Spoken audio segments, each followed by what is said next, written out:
Hello, hello, hello, and welcome to today's episode of Her Version. This podcast is dedicated to sharing stories of struggle to triumph, a platform that allows individuals to tell their truth in order to inspire and uplift others. For those of you that are new to this podcast and like content like this, make sure you hit that subscribe button, follow, like, and share. I am your host, Sabrina Victoria. Let's jump right in.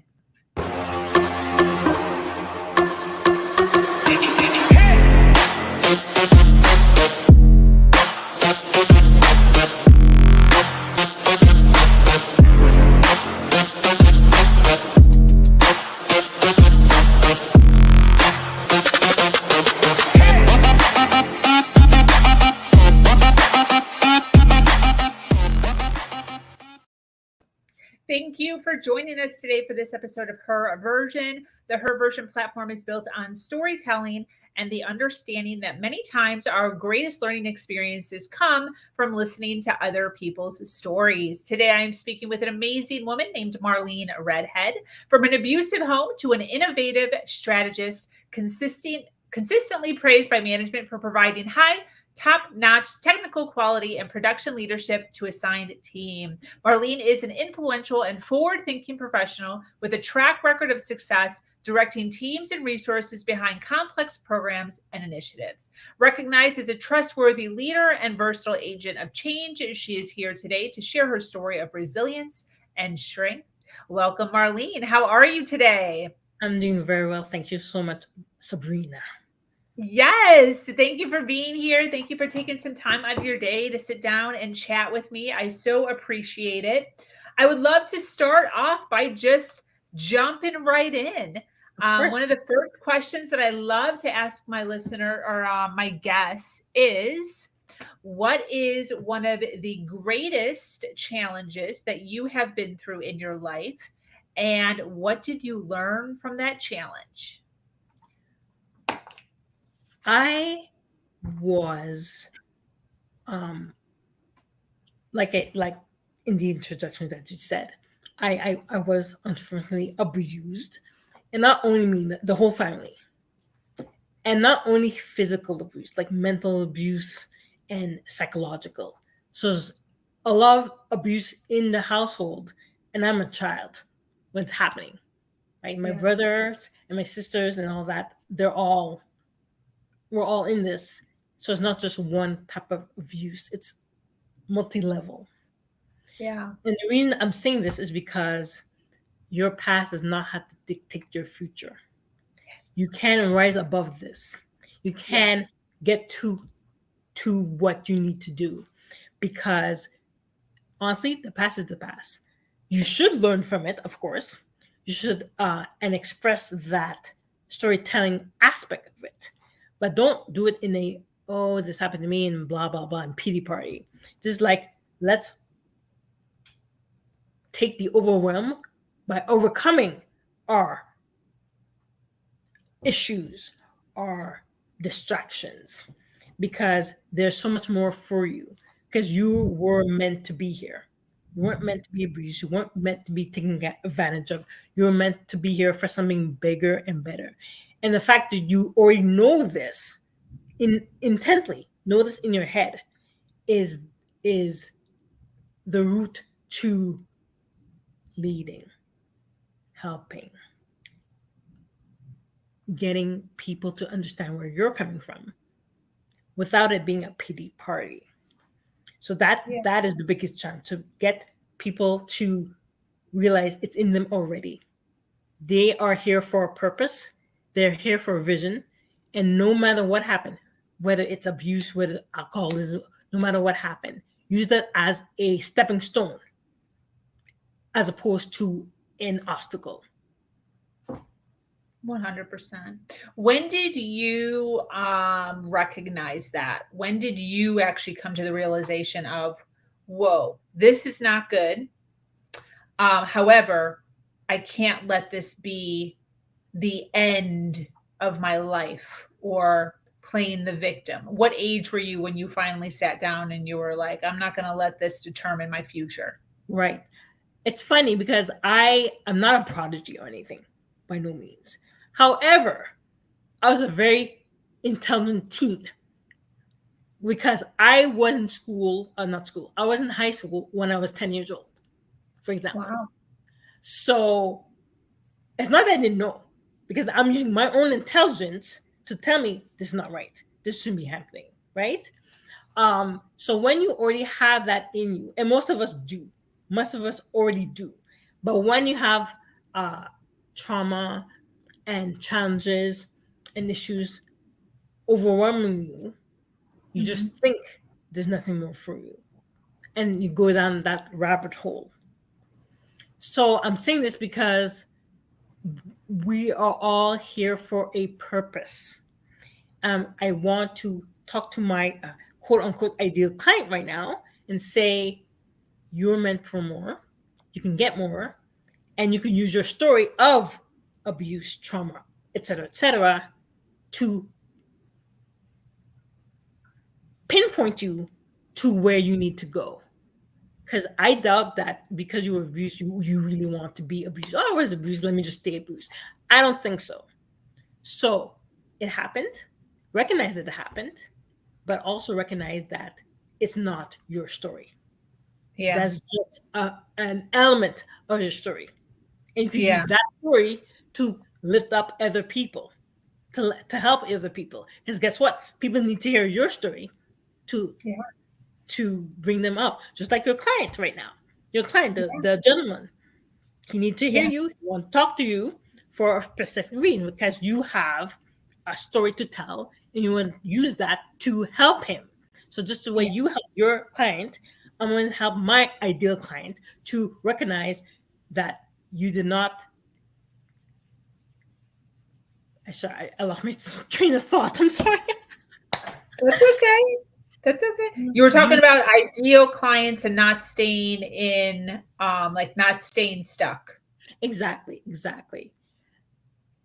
We're here because your people need to hear you. People need to know you. People realize that they can use their story to lift themselves up and to lift others up.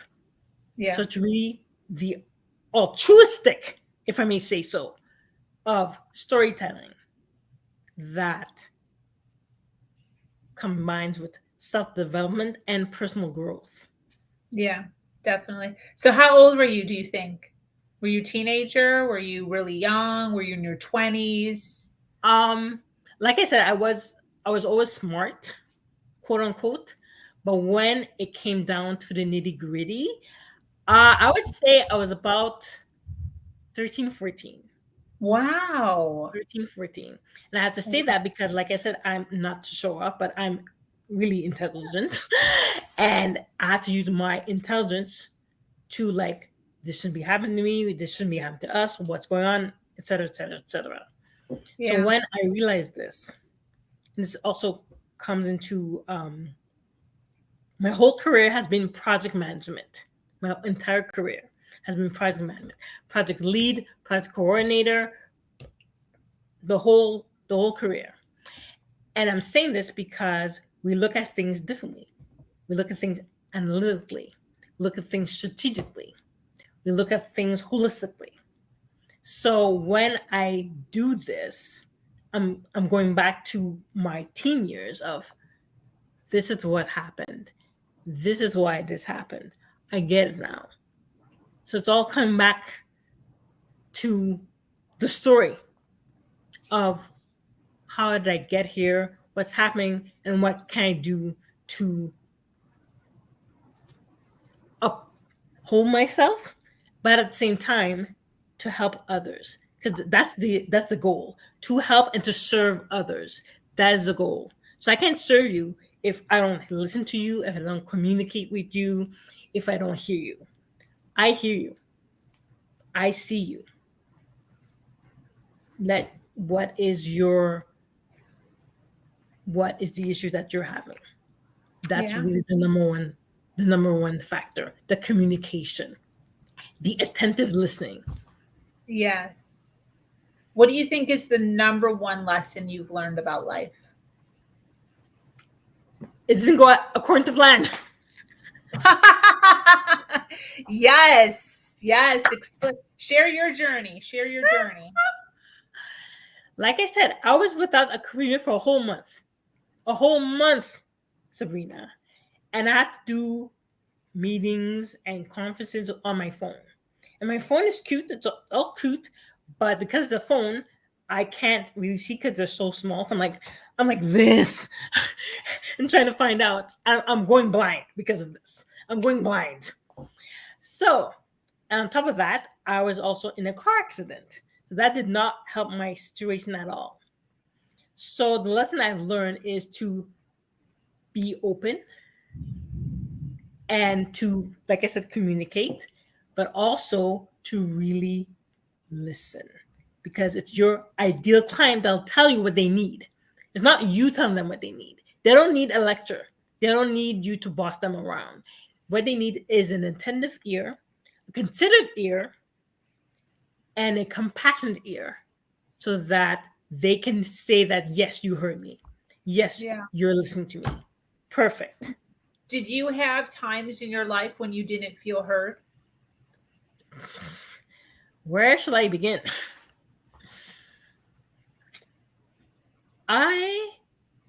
And as a Black woman, I've been the only Black woman in many positions. And it's funny. So I'm telling you, I was in school in high school when I was 10 or 11. The school I went to is predominantly Black. It's a predominantly Black school, and that's the only place where I didn't feel out of sorts. Only place. And really, like seriously, um, because representation is very important, right? Um, yes, I went to a high school friend's wedding in May, May or June, I can't remember. Anyways, and he was so happy that I said I was going to come. He's like, "Ah, my gosh!" And we just connected like no time has passed.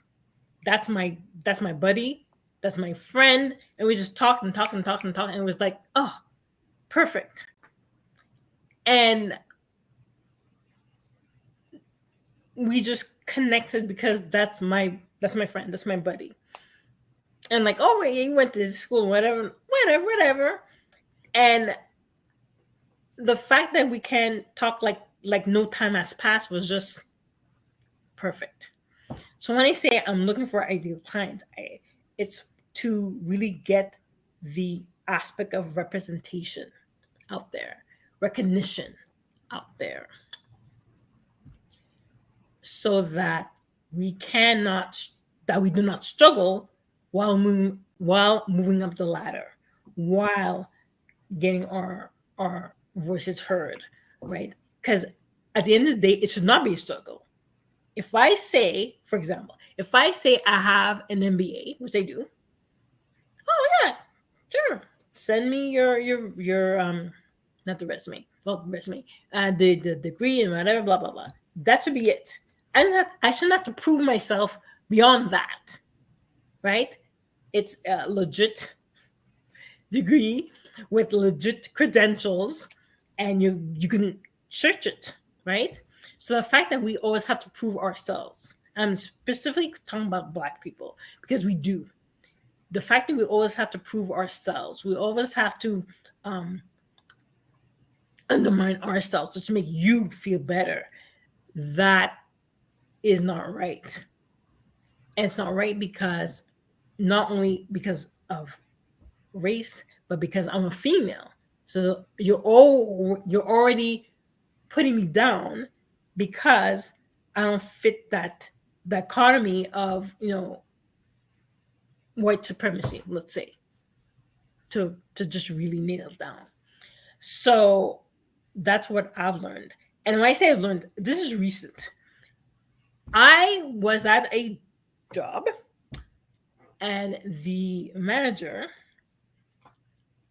yelled at me, treated me like a dog, and my coworker was right beside me. She was like, I can't believe she talked to you that way. Who does she think she is? Yada yada yada. And this was 2020. That's right. 2020. I can't believe she talks to you. Like, I can't believe that either. Like, I was so set aback. I'm like, okay, y'all don't give me no heart attack right now. Don't give me no stress. Don't give me anything, because I'm doing what you told me to do, and she just whatever. So and unfortunately, I hate to say this, but will always be the case, because that is the case. We're put in a position where we can't be assertive. Mind you, Sabrina, I said assertive, not aggressive. Assertive. We have to assert ourselves. We have to tell things the way we see it. If you don't agree, that's fine, but explain to me why you don't agree. Why is it we can't do it this way and not do it that way? So I'm not against being, speaking your truth, because that we don't get the opportunity to speak our truth. But don't, like the director did, don't talk to me like a dog or whatever. Don't do that, because first of all, not only that, I'm human. I'm a human being also. So don't disrespect me because I'm Black or because I'm a woman. Treat me like a human being, which I was not treated back in 2020. Yeah. So how did you overcome all that mentally and emotionally? How were you able to pull yourself out of that and still keep going forward? There's always one person in the organization that is the light bulb, and I did have that.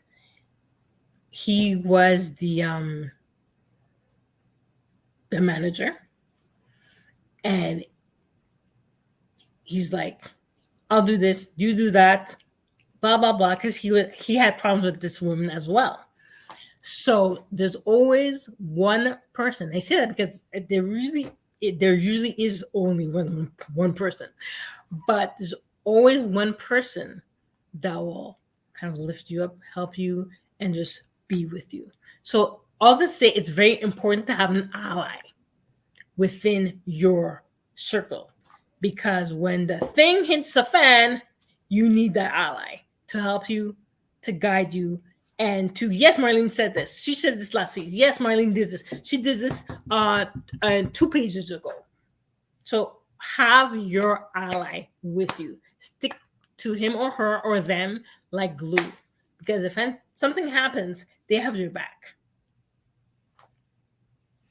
Definitely, 100%. Mm-hmm. What does success mean to you? I'm sorry? What does success mean to you? Living your best life. Ooh. What I mean by that, I'm on the road to that right now. My BIPOC engagement, I have my ideal clients. I'm talking to you, Sabrina. I talked to somebody else yesterday. I'm talking to someone else next week. It's happening. It's happening. And it's happening daily with the conversations, with the communication. It's happening daily. So living your best life, as you should, as you ought, is the success to life. Because if that's not success, then what's the point? Honestly, what is the point? So do what you do it well. Have your allies, have your friends, have your networks, and lead the way. And not only lead the way, have them lead you. Have them help you. Have them guide you. Because now you have a cohort. You have your tribe. You have your people that can talk to you, talk with you, and consider other people for you. So that's success to me. Living your best life, because there's no reason to live unhappy. There's no reason to live depressed. There's no reason to live stressed. None. It takes work. It takes work. So don't be no. Because let me just be biblical for a minute. Faith without works is dead. So have faith in yourself, absolutely, but do the work. Because there's work to do. And then know that this is going to work because I'm talking to my ideal client. Oh, this is going to work because I have my allies. This is going to work because XYZ. That is a success to life. Living your best life. And that you can respond to any adversities because of your business or your job or retirement, whatever. Live your best life and make sure it's your best life, because last night I checked, you only have one life to live. Yes. What do you say to people? What's some advice you'd give to somebody who isn't feeling successful? First and foremost, I'll tell them to, first of all, take a breath. And when I say really breathe deeply, hold on, sit up. I'm out of the frame. Sit up. Relax your shoulders. Breathe in. Take a deep breath. Hold it. And then slowly release. And you're releasing all the negativity. You're releasing all the adversity. So just breathing in the goodness. Hold it. And then breathe out. That's the first thing I'll tell anybody who says it's not working, I'm still feeling stressed. And one of the things I would say to them is because you're feeling stressed because you're not taking the time to breathe. You're not taking the time to look at what you've done, what you've accomplished. Not taking the time to appreciate. Not taking the time to what? Celebrate the small wins. Ooh. You got a client. Of 10 people, you got one client. That's a win. Celebrate the small wins. Don't dismiss that. Celebrate the small wins. That's another thing I would tell clients. Celebrate. With a 10, 20, 30, but you got one? Yay. I got one client. Yes. Meaning I can get another one. Because you can't tell me that's not good news. Oh, you got a client, right? You could be like me, not having because I don't have one yet, but it's coming. Why? Because I'm doing the work. So celebrate the small wins, take a breath, and encourage you and others to now increase that one client to 4 to 5 to 10 to, and again, breathe. Take a time to breathe. Celebrate your small wins. What would you wish for? What would you wish for if you could wish for anything?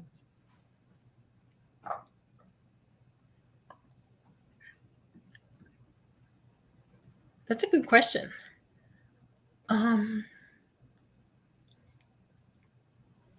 Again, gonna be all biblical for you.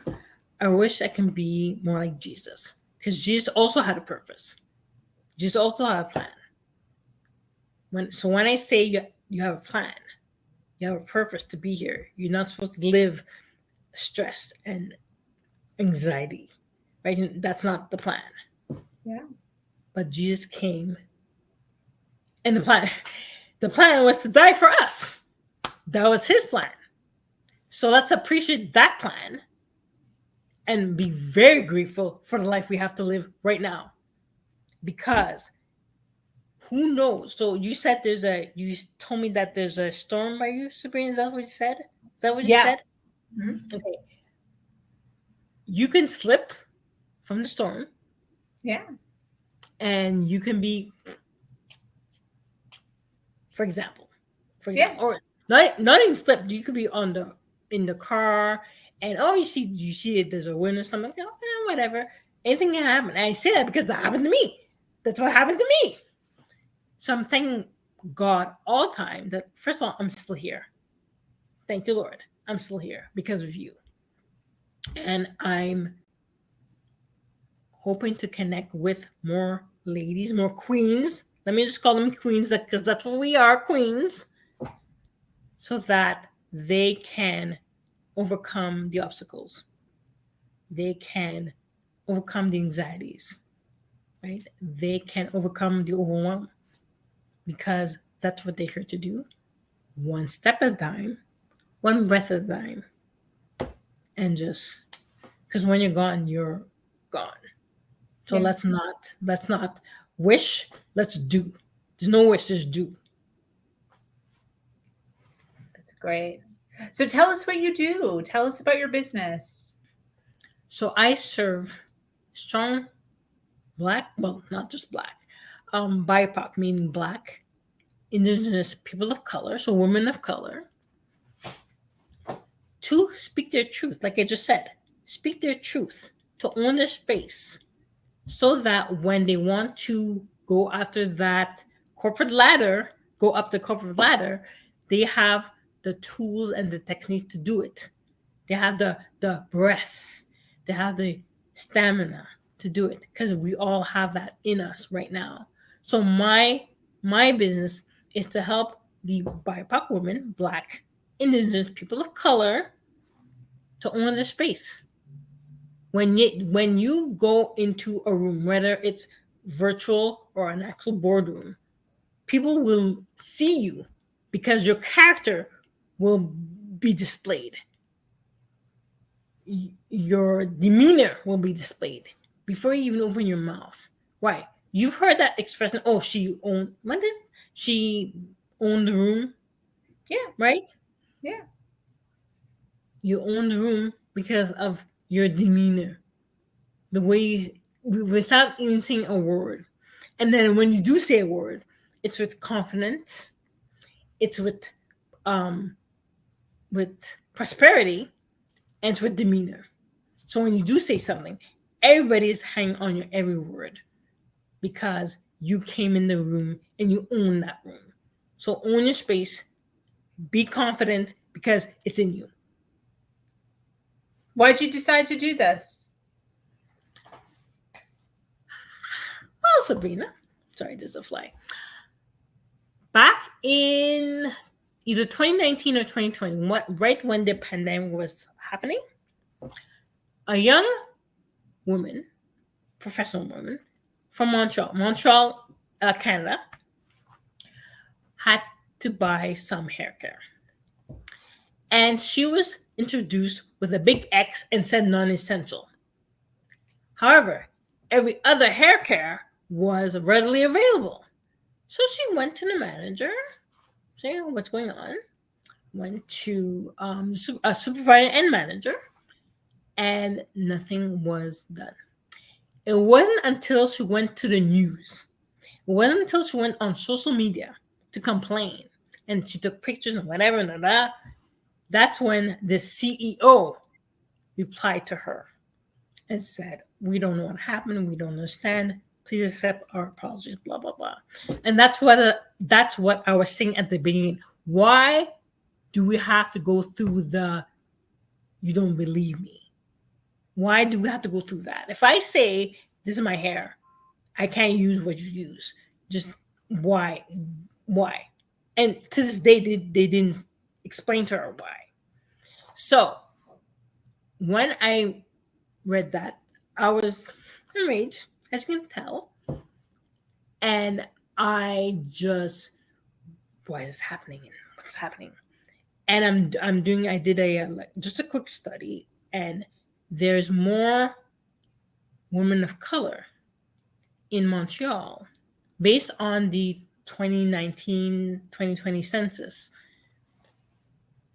than there was maybe in, I think, 2016, 2017. There's more Black people. So you'd think they would want to, quote unquote, accommodate us because there's more of us than not. But they let the money on the table because they're losing their profit because they X'd us out.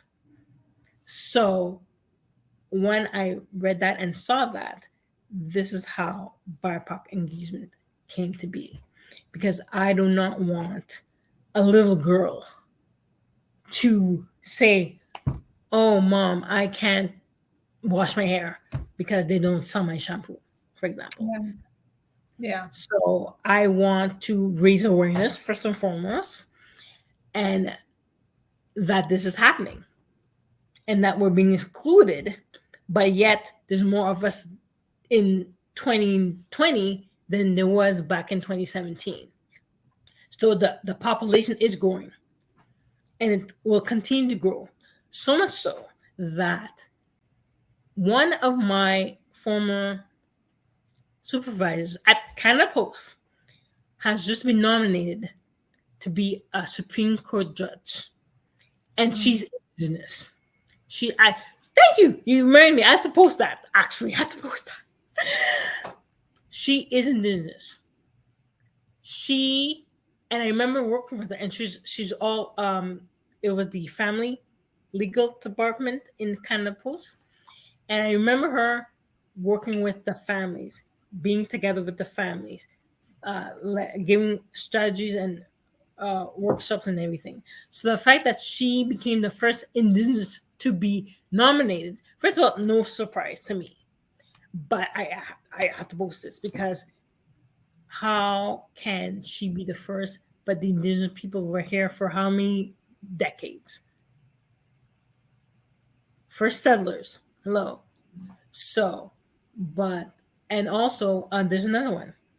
There's another. I think that she's a deputy minister who's also indigenous. I apologize. I can't remember her name, but now it's now that we're now being more regarded than before.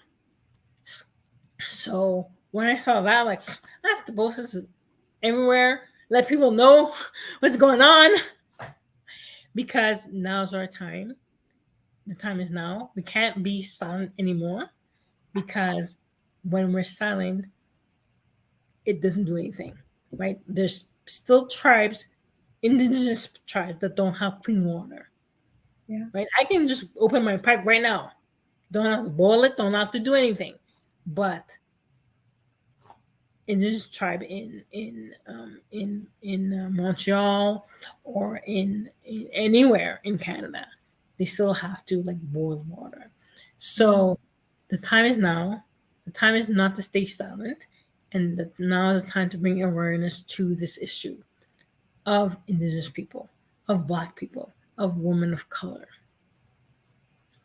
100%. Where can people find you to They learn more? Okay, I'm not gonna write it right now because I can't type. But so not only can you go into my website, I am on Facebook. I'll give my what is it, URL or whatever. So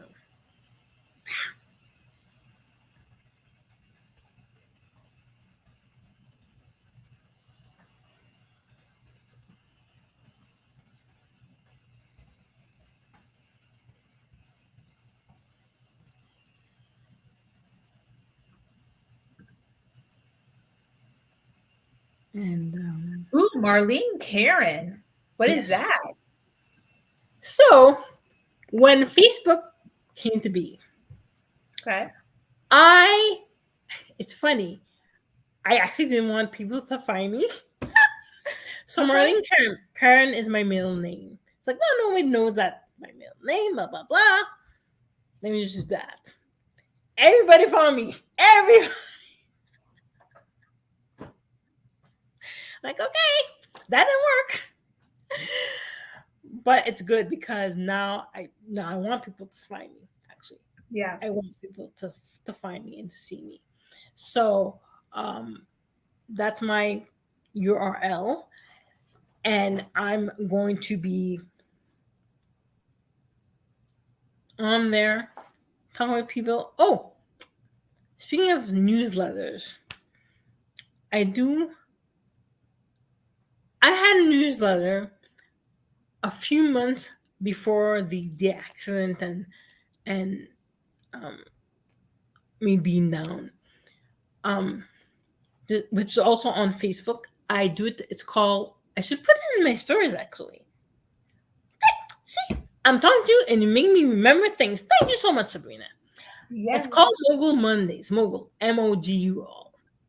Mogul Mondays. I do that because I want to talk with fellow ladies about how we can become a mogul, how we can do this. So, I love it. and I well, when you my favorite, sorry, mypockengagement.com does talk about how to become a mogul. I do that every Monday. I So love it. I'm going to now restart. Now that I have a computer, yay! First day of using this. That goes on right away. I do it. I post it. I post. Um, I do videos on Monday. So if you can't do it, I usually do it around 2 because that's people are still working. Just go on. Just go on the reel and look at it when you're free. So I Yeah. have it on Facebook as well. So now I do want people to come, because we there's a duty, and duty is to bring awareness, and the awareness is that, like I said, the companies are leaving money on the table by excluding us, by excluding women of color, by excluding indigenous.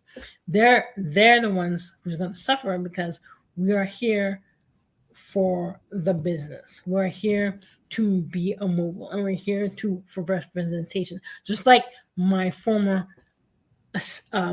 supervisor at Canada Post who's indigenous, just like the MPP who was indigenous. Like, this is what we're here. So we are no longer going to be silent. We are going to be very assertive I in love our it. messaging Very and nice. in what we have to do. I love it. Well, your website does work. Yay! It looks great. I love it. I'm so proud of you and everything that you're doing for your community and for your industry. This has been absolutely fantastic. I so appreciate you being here, hanging out, sharing some of your backstory, sharing what you're doing now. For those of you watching live, thank you so much for being here. Check out Karen on Facebook. Her website is right above her head area. Go ahead and link in with her, see what she's doing. If you're pulled to reach out to her, she's very nice, as you can see. Slide into her direct messages, check her out, and strike up a conversation. Is there anything that you want to close up with before we close up here? I just want to, again, Sabrina, thanks so much for this opportunity. Yes. And it's very timely because I said I got the laptop like now. I'm like, yay, yay! But I do want to not be just a tick on the box. I really want people to be aware of the power of the prosperity. And my tagline says, profess to progress. Profess what you want out of life so that you can progress into what you want out of anything, career, relationships, marriage, anything, because you have to speak it in order for it to become true. Yeah, definitely. Well, this has been great. I so appreciate you coming on and hanging out and all the goodies that you shared with us. Definitely so inspirational. Definitely things that people need to hear. There's so many men and women who are in situations or who have been in situations that are dark and are abusive or toxic, and they stay in this darkness, and they play this victim, and they don't pull themselves out. And when they can hear your story and see all of the goodness that you're bringing, it brings inspiration to them to recognize, like, hey, if Marleen can do it, by golly, I can do it too. And that's what we want. We want to continue to help each other rise and to help pull each other out of the darkness. Exactly. Yeah. That's what we're here to do. Yes. One step at a time. One step at a time. One step. That's all it is. One step. Well, this has been great. I'm going to go ahead and close up. So thank you so much for joining us here on Her Version. This community is expanding every single day and is filled with females who are striving to do better than they did yesterday. For those of you that are new to this podcast and like content like this, make sure you hit that subscribe button, follow, like, and share. Make sure you check out Marleen's website and her Facebook. If you have an amazing story to share, struggle to triumph, be sure to reach out to me here. I am your host, Sabrina Victoria, and I'm so grateful to be here sharing a platform that allows people to share their truth and inspire others. As always, do something